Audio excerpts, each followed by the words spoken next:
রোদ আন্ধার করে আলো, তার একটা ছায়া পড়ে। গান কখনো আসলে পার্সোনাল কারো হয় না। কেন ভালো লাগে না মনটা বোঝে না। আরেকজনের গান কাভার করার সাহস আমি দেখাইনি। ম্যান বিহাইন্ড দ্য মেশিন, এটাই গুরুত্বপূর্ণ।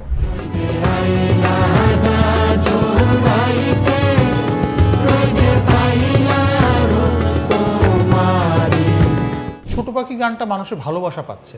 ছোট পাখি ছোট পাখি সর্বনাশ হয়ে গেছে, ভাঙচুর হয়ে গেছে শিশুদের খেলনা, আমাদের দোলনা, ডাক বাক্সের ঢাকনা, রাস্তায় ল্যাম্পপোস্টে আলো নেই। প্রথমত এই রোদ গানটা আমার গান, এটা বলাটা একদম পুরোপুরি ঠিক না, এটার সাথে একটু যোগ করতে হবে।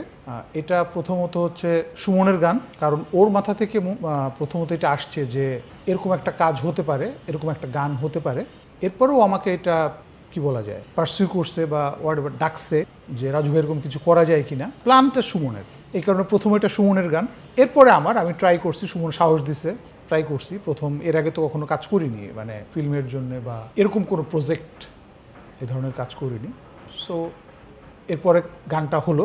আর তারপরে হচ্ছে এটা শোয়েবের গান, কারণ আমি আর সুমন যখন একমত হলাম বা যে কাজটা আমরা করছি বা গানটা হচ্ছে, গানটা হলো, তো এরপরে গানটাকে কে লালন পালন করবে, সেই জায়গায় শোয়েব সময় শ্রম দিল, ডেডিকেশন। তো কাজটা আসলে আমাদের এইভাবে আসলে সবার, আমাদের তিনজনের, বিশেষ করে কাজটা আসলে আমাদের তিনজনের। এর আগে একদম যে কেউ বলেনি, ডাকেনি বা ইন্টারাকশন হয়নি, খুবই কম, কিন্তু হয়েছে, কিন্তু করা হয়ে ওঠে নাই। বাট ওই যে বললাম যে একটা কাজ হওয়ার ক্ষেত্রে সৃষ্টি তৈরি হওয়ার একটা ব্যাপার থাকে। সো এটা যে কখন কিভাবে হবে এটা এক্সপ্লেইন করা খুব কঠিন। বাট ইনিশিয়েটিভ যেটা সুমনের কাছ থেকে আসছে, হয়তো সুমন আমার ওই কমফোর্ট জোনের বা আমি সুমনের কমফোর্ট জোনের, আমাদের দুজনের ওই মিক্সিংটার কারণেই হয়তো এটা হয়েছে। এর আগে হয়তো সব কিছু প্রপারলি এই মিক্সিংটা হচ্ছিল না, সব মিলিয়ে কারণে হয়নি। এইটা আসলে আমাকে পাওয়ার চেয়ে আমার গান পাওয়াটা দারুণ। আমাকে পেয়ে কী হবে আসলে, আসলে একজন মানুষের কাজটা পাওয়া সেটাই গুরুত্বপূর্ণ। সো খুব বেশি প্রচার বা খুব বেশি মানুষের কাছে গান পৌঁছাইছে এরকমটা হয়তো হয় নাই। কিছু মানুষ আমাদের সহজিয়ার গান শোনে, বাট আমরা রেগুলার গান করে গেছি, এখনও করতেছি। আর এইটা পাওয়া গেল কারণ ওই যে এই আসলে যে কোনো বিগ স্ক্রিন না ফিল্ম, এরপরে এটার ধরেন সুমন যে অ্যাটেম্প নিল, শোয়েব যেভাবে, আমার মনে হয় যে এবার যেটা দেখলাম এটা একটা অ্যাপ্রোচের ব্যাপার। প্লেব্যাক বা ফিল্মের যে অ্যাপ্রোচ, এই অ্যাপ্রোচটাই বড়, এটার সব কিছুই ডায়াটাই বড়। এই কারণে এবার কাজটাও একটু বড় করে বের হলো, প্রচারটাও একটু বড় করে হচ্ছে। এর আগে অত বড় করে বের হয় নাই, অত বড় করে প্রচার হয় নাই, ঠিক আছে। এর আগে আসলে কখনোই এই গান করে বা এই যে বললাম যে এত বিগ এনভায়রনমেন্ট বা ইনভেস্টমেন্ট বলি বা প্রচার, এই কোনো কিছু ঠিক এরকম মোডে আমরা গানগুলি করিনি, এরকম মোড ছিল না আমাদের কাজগুলোর। এটা একটা নতুন পার্সপেক্টিভ, যেটা এই ফিল্মে কাজ করার জন্য ইনভলভ হলাম বা ইন্টারেস্টিং। মানুষ যে কোনো কাজ পছন্দ করলে বা রিলেট করলে তো আসলে ভালো লাগে, একটা ভালো লাগা তো আছেই। আরও মানুষের কাছে পৌঁছাচ্ছি, অনেক রকম মানুষ যখন শোনে এক একটা জিনিসের, সবাই তো এক এক রকম রিয়াকশান দেয়। সো রিয়াকশানগুলো খুব কালারফুল দেখতেছি, কিছু কিছু বোঝার চেষ্টা করতেছি গানটা নিয়ে। মানে হয় না যে একটা কাজ আপনি করলেন, আপনার সন্তানটা আপনার কাছে একরকম, আর যারা আছে, যারা তাকে দেখে, যারা তাদের বন্ধু, যারা তাদের প্রতিবেশী, তারা কেমন করে দেখে আপনার সন্তানটাকে বা আপনার কাজটাকে, সেটাও ইন্টারেস্টিং। তো এই গানটা বের হওয়ার পর তুলনামূলক বেশি মানুষের কাছে যাচ্ছে, বেশি মানুষ শুনতেছে, বেশি মানুষ রিয়াকশান দিচ্ছে, বিভিন্ন রকম এবং বেশি রকমের দিচ্ছে। So interesting. গানটার সৃষ্টির প্রেক্ষাপট তো আসলে সুমনের ছবি রোদ, ঠিক রোদও না, আমাকে সুমন যেটা বলছিল সেটা ঠিক রোদের গল্প না।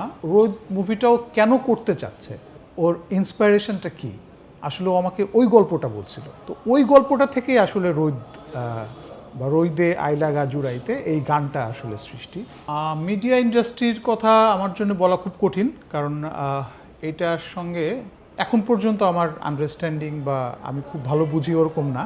বাট হ্যাঁ, শ্রোতাদেরকে নিয়ে বলতে পারি যে যারা গান শোনে, তারা হয় যে সব রকম মানুষই থাকবে, হ্যাঁ সব রকম মানুষই থাকবে, অনেক রকম মানুষ থাকবে, অনেক রকম গান থাকবে, তাহলেই তো আসলে পৃথিবীটা কালারফুল হবে। সো কে ভালো গান শুনছে, কে খারাপ গান শুনছে, এইটা আসলে জাজ করার আমার ঠিক না, বা আমি আসলে কেউ না। সবাই তার পছন্দের গান শুনতেছে, আমার গানও কিছু মানুষ পছন্দ করতেছে, অন্য গানও কিছু মানুষ পছন্দ করতেছে, দ্যাটস ফ্যান্টাস্টিক।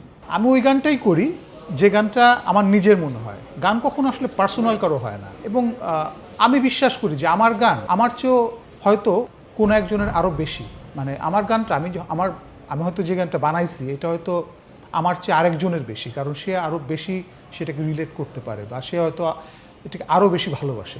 আর আমি আসলে আমাদের ব্যান্ডে আসলে এখন পর্যন্ত আমি আমার গানের বাইরে কোনো গান করা হয় নাই। এমনি গুনগুন করে ভালোবেসে আমি আসলে রবীন্দ্রনাথের গান করি, বা অনেকের গানই করি, ব্যান্ডেরও বা অনেক সলো আর্টিস্টের গান করি, আর সেটা এমনি ভালোবেসে নিজের জন্য গাই। বাট আরেকজনের গান কাভার করার সাহস আমি দেখাইনি, কারণ ওইটা আমি ভালো পারি না।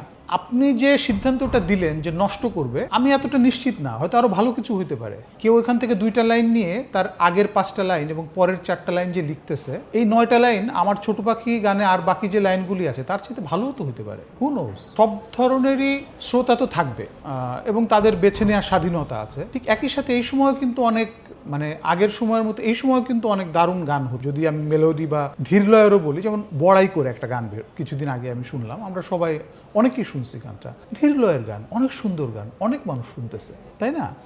তার মানে, এবং আমরা আগেরও যে সব গান খুব ভালো ছিল এরকমও কিন্তু না। তবে হ্যাঁ, আমরা আগের গানগুলো বলতে যে গানগুলোকে বুঝি সেই গানগুলো আসলে ভালো ছিল বলে আমরা এখনো শুনি। সো এই সময়ের যে গানগুলি আসলে লয় যাই হোক, যে গানগুলি আসলে ভালো সে গানগুলি আসলে থাকবে, সে গানগুলি মানুষ পরে আবার শুনবে। একটা ব্যান্ড আসলে মানুষ কেন তৈরি করে? একটা ব্যান্ড মানুষ আমার মনে হয় তৈরি করে যে সে তার মিউজিক্যাল জার্নিটা শেয়ার করার জন্য, বা মিউজিক্যাল জার্নিটা একটা জার্নি একসাথে কিছু মানুষকে নিয়ে করবার জন্য, রাইট? কেউ ব্যান্ড জয়েন করে বা কেউ একটা ব্যান্ডের ইনিশিয়েটিভ নেয়, সবই কিন্তু একটা ভ্রমণের জন্য। তো আমাদের ব্যান্ডটাও ঠিক একইভাবেই ফর্ম হয়, যে কিছু মানুষ আমরা যারা চিন্তার দিক দিয়ে বা একই আনন্দ ভাগ করে নিতে চাইছি, আমাদের মিউজিক্যাল লাইফটা জার্নিটা ভাগ করে নিতে চাইছি, তারাই একসাথে টুকটাক শুরু করছি, তারপর থেকে চলতেছে 10-11 দিক এরকম শুরু আর কি। আমি ঢাকা শহরেই ছিলাম, আমার কলেজ এবং বিশ্ববিদ্যালয় জীবন ঢাকাতেই। তখন বিশ্ববিদ্যালয় জীবন মানে শেষ করার পরেই আসলে এই ব্যান্ডের জার্নিটা শুরু।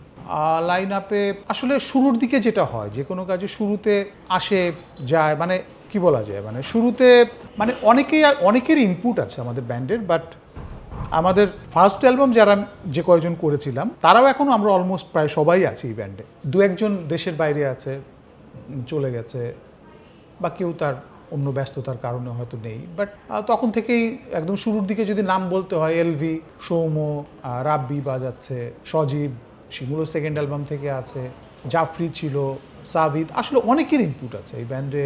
আমি বলবো যে অনেক অনেক মানুষের ইনপুট আছে এই ব্যান্ডে। যেভাবেই করুক না কেন, সেটা ধরেন কেউ হয়তো একটা কিবোর্ড দিয়ে টোটাল একটা কম্পোজিশন করে ফেলতেছে, কেউ হয়তো অ্যাকোস্টিক টোটাল অ্যারেঞ্জমেন্ট নিয়ে একটা গান করতেছে, ঠিক আছে, কিন্তু দুটার পেছনে কিন্তু মানুষ আছে। আসলে দেখেন মাধ্যমটা কি, যেটাই হোক, কিন্তু ওইটার পেছনে কিন্তু মানুষ আছে। সো ওই মানুষের মেধা এবং রুচির যে জায়গাটা, দিন শেষে ওটাই কিন্তু আর্টকে ডিফাইন করতেছে। যেমন আমরা অর্ণবের কথা বলি, অর্ণবের চায়না ভাবিস অ্যালবামের আপনি যদি কম্পোজিশন দেখেন, ওখানে প্রচুর ইলেকট্রিক বা মিউজিক বা অনেক রকম, যেটা হয়তো অ্যাকোস্টিকের চেয়ে বেশি আপনার আদার্স কাইন্ড অফ, কিন্তু সেটা কি গুরুত্বপূর্ণ অ্যালবাম না? খুবই গুরুত্বপূর্ণ অ্যালবাম। আবার অনেক ফুল অ্যাকোস্টিক মোডের অ্যালবাম আছে যেটা আসলে অতটা আপনাকে টাচ করতেছে না। So man behind the machine, এটাই গুরুত্বপূর্ণ।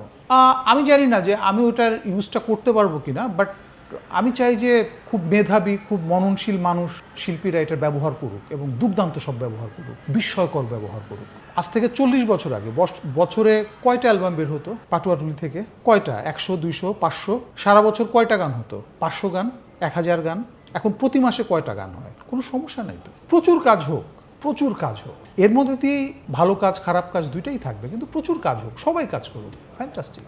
ছোট পাখি গানটার সাথে জনপ্রিয় শব্দটা অবশ্যই যাইতে পারে, কিন্তু আমি বলবো যে যদি এইভাবে বলি, শব্দ তো খুব ইম্পর্টেন্ট। ছোট পাখি গানটা মানুষের ভালোবাসা পাচ্ছে, মানুষ ভালোবাসতেছে, মানুষ একটা কাজকে, সেটা গান হোক বা একটা গাছ হোক, একটা নদী হোক, সেটাকে ভালোবাসে কারণ সে নিজের সাথে রিলেট করতে পারে।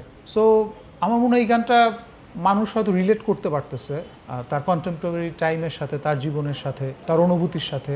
এই কারণে আসলে মানুষ এটাকে হয়তো নিচ্ছে, মানে কি বলা যায়, নিজের মনে করতেছে।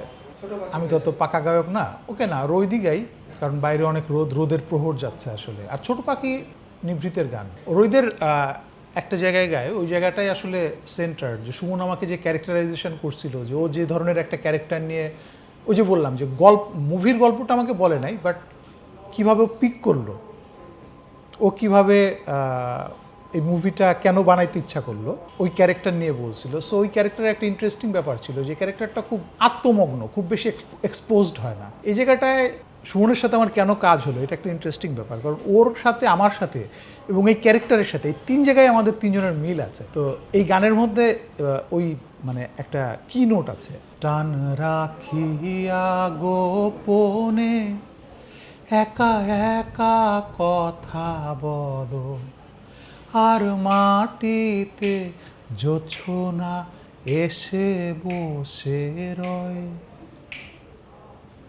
রোদ আন্ধার করে আলো, তার একটা ছায়া পড়ে, যার আখিতে জড়ানো কাজল কথা কয়। ভাঙচুর হয়ে গেছে শিশুদের খেলনা, আমাদের দোলনা, ডাক বাক্সের ঢাকনা, রাস্তায় ল্যাম্পপোস্টে আলো নেই।